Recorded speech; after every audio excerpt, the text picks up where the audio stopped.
est-ce qu'on exécute la peine de mort aussitôt prononcée par les cours et tribunaux? C'est là toute la question. Mais il y a tout un mécanisme. Lorsque vous lisez l'article 345 du Code de procédure, du Code judiciaire militaire, mais c'est bien établi qu'il y a toute une procédure, il y a tout un processus avant de pouvoir exécuter la peine de mort.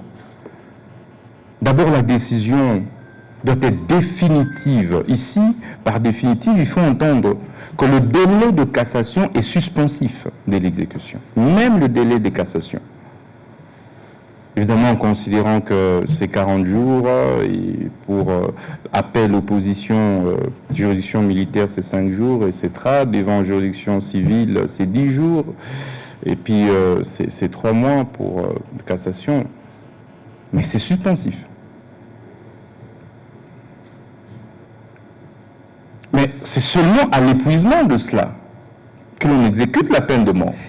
C'est seulement à l'épuisement, encore que le législateur dit que le ministère public qui est appelé à exécuter la peine de mort doit adresser une requête de grâce présidentielle.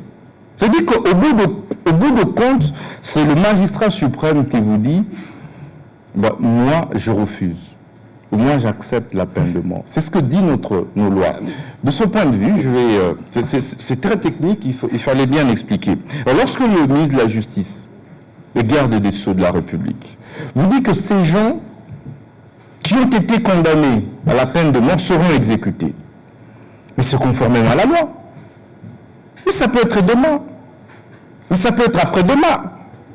Mais évidemment, en suivant les mécanismes qui sont prévus par nos lois.